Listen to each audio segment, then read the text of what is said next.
Yes, my best work in centuries. A shame to break them, but I couldn't have you beating up on real magicians, could I?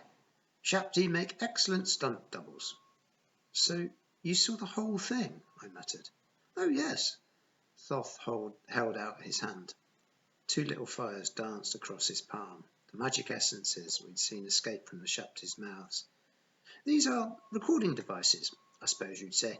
I got a full report. You defeated the Shapti without killing. I must admit, I'm impressed, Sadie. You controlled your magic and controlled Isis. And you, Carter, did well turning into a lizard. I thought he was teasing me. Then I realised there was genuine sympathy in his eyes, as if my failure had also been some kind of test.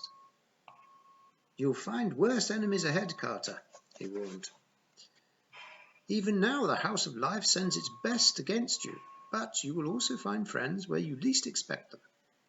Didn't know why, but I got the feeling he was talking about Zia, or maybe that was just wishful thinking. Thoth stood and handed Khufu his guitar. He tossed the ankh at the statue of Ramesses, and the necklace fastened itself around the pharaoh's neck. There you are, Ramesses, Thoth said to the statue. Here's to our new life.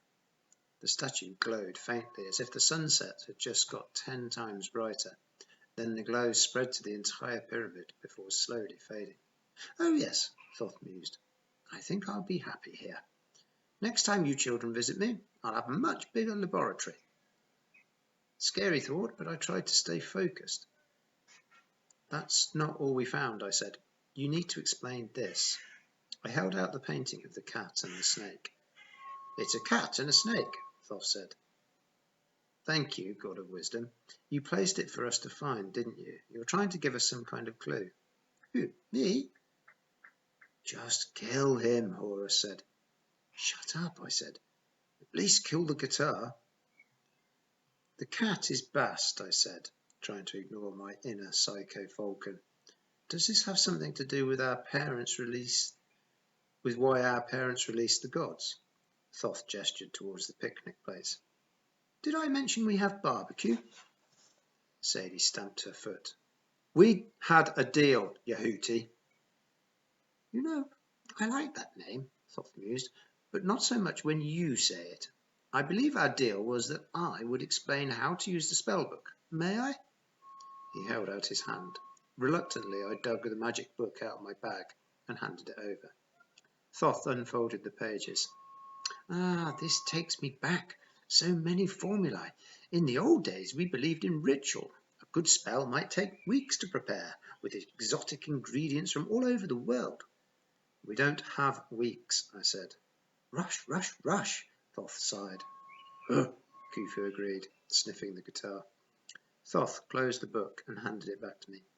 Well, it's an incantation for destroying Set. We know that, Sadie said. Will it destroy him forever?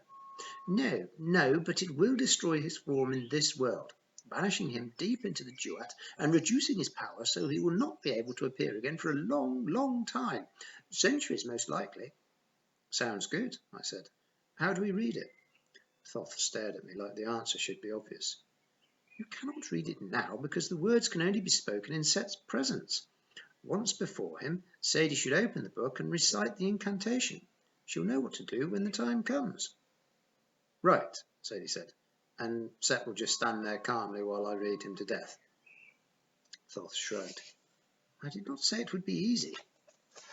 You'll also require 2 ingredients for the spell to work. A verbal ingredient, Set's secret name. What? I protested. How are we supposed to get that? With difficulty, I'd imagine. You can't simply read a secret name from a book. The name must come from the owner's own lips, in his own pronunciation, to give you power over him. Great, I said, so we just force Set to tell us. Or trick him, Thoth said, or convince him. Isn't there any other way? Sadie asked. Thoth brushed an ink splotch off his lab coat. A hieroglyph turned into a moth and fluttered away. I suppose, yes, you could ask the person closest to Set's heart, the person who loves him most. She would also have the ability to speak the name. But nobody loves Set, Sadie said. His wife, I guessed. The other goddess, Nephthys? Thoth nodded. She's a river goddess. Perhaps you could find her in a river. This just gets better and better, I muttered. Sadie frowned at Thoth. You said there was another ingredient. A physical ingredient, Thoth agreed. A feather of truth. A what? Sadie asked. But I knew what he was talking about, and my heart sank. You mean from the land of the dead? Thoth beamed. Exactly. Wait, Sadie said. What is he talking about? I tried to conceal my fear. When you died in ancient Egypt, you had to take a journey to the land of the dead, I explained. A really dangerous journey. Finally, you made it to the Hall of Judgment, where your life was weighed on the scale of Anubis, your heart on one side, the feather of truth on the other. If you passed the test, you were blessed with eternal happiness. If you failed, a monster ate your heart, and you ceased to exist. Amit the Devourer, Thoth said wistfully. Cute little thing. Sadie blinked. So we're supposed to get a feather from this Hall of Judgment. How exactly? Perhaps Anubis will be in a good mood, Thoth suggested. It happens every 1,000 years or so. But how do we even get to the land of the dead, I asked. I mean, without dying. Thoth gazed at the western horizon, where the sunset was turning blood red. Down the river at night, I should think. That's how most people pass into the land of the dead. I would take a boat. You'll find Anubis at the end of the river. He pointed north, then changed his mind and pointed south. Forgot rivers flow south here. Everything is backwards. Huh. Khufu ran his fingers down the frets of the guitar and ripped out a massive rock and roll riff. Then he belched as if nothing had happened and set down the guitar.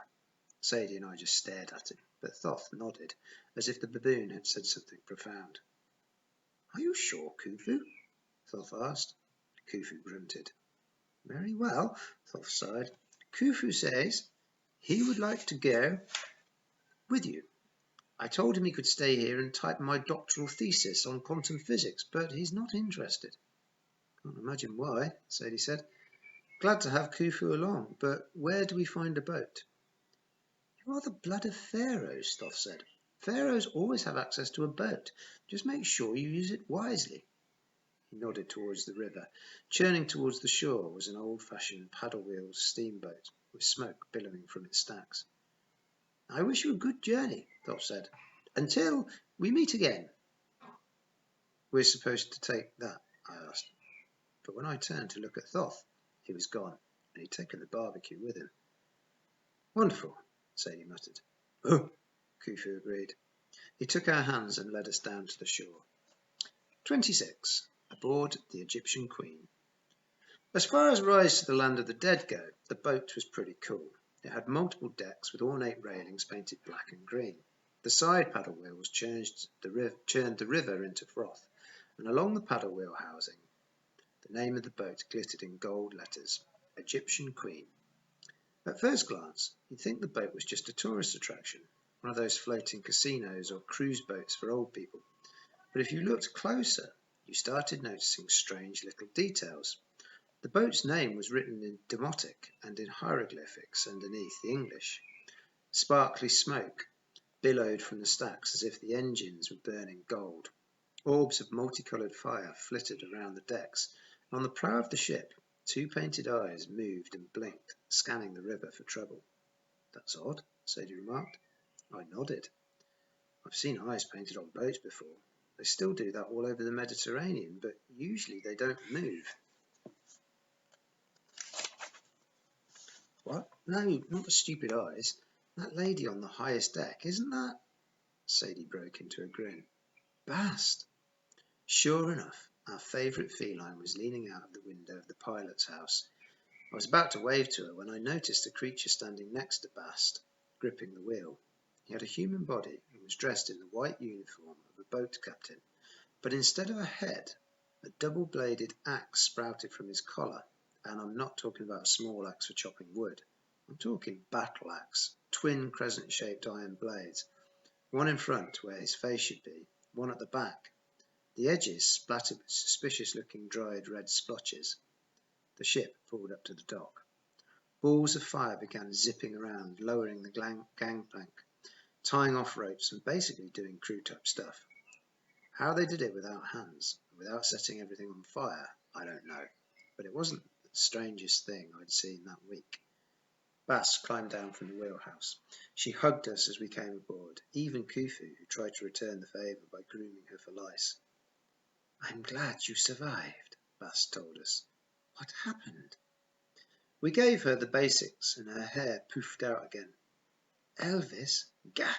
Thoth is getting cruel in his old age. Well, I can't say I'm glad to be on this boat again. I hate the water, but I suppose... You've been on this boat before? I asked. Bass' smile wavered. A million questions, as usual. But let's eat first. The captain is waiting. I wasn't anxious to meet a giant axe, and I wasn't enthusiastic about another one of Bast's grilled cheese and Frisky's dinners, but we followed her inside the boat. The dining parlour was lavishly decorated in Egyptian style. Colourful murals depicting the gods covered the walls. Gilded columns supported the ceiling. A long dining table was laden with every kind of food you could want. Sandwiches, pizzas, hamburgers, Mexican food, you name it. It way made up for missing Thoth's barbecue. On a side table stood an ice chest, a line of golden goblets and a soda dispenser, with about 20 different choices. The mahogany chairs were carved to look like baboons, which reminded me a little too much of Graceland's jungle room, but Khufu thought they were okay. He barked at his chair just to show it who was top monkey, then sat on its lap. He picked an avocado from a basket of fruit and started peeling it. Across the room, a door opened and the axe dude came in. He had to duck to avoid cleaving the door frame. Lord and Lady Kane, the captain said, bowing. His voice was a quivery hum that resonated along his front blade. I saw a video one time of a guy playing music by hitting a saw with a hammer, and that's sort of the way the captain sounded. It is an honour to have you aboard. Lady Kane, Sadie mused. I like that. I am Blood-stained Blade, the captain said. What are your orders? Sadie raised an eyebrow at Bast. He takes orders from us? Within reason, Bast said. He is bound to your family, your father. She cleared her throat. Well, he and your mother summoned this boat. The axe demon made a disapproving hum.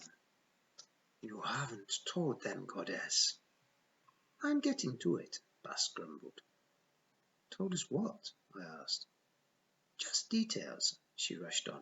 The boat can be summoned once a year, and only in times of great need. You'll need to give the captain your orders now. He must have clear directions if we're to proceed, safely. I wondered what was bothering Bast, but the axe dude was waiting for orders, and the flecks of dried blood on his blades told me I'd better not keep him in suspense. We need to visit the Hall of Judgment, I told him. Take us to the land of the dead. Bloodstained Blade hummed thoughtfully. I will make the arrangements, Lord Kane, but it will take time. We don't have a lot of that, I turned to Sadie. It's, the evening of the 27th? She nodded in agreement. Day after tomorrow at sunrise, Set completes his pyramid and destroys the world unless we stop him. So, yes, Captain Very Large Blade, or whatever it is, I'd say we're in a bit of a rush.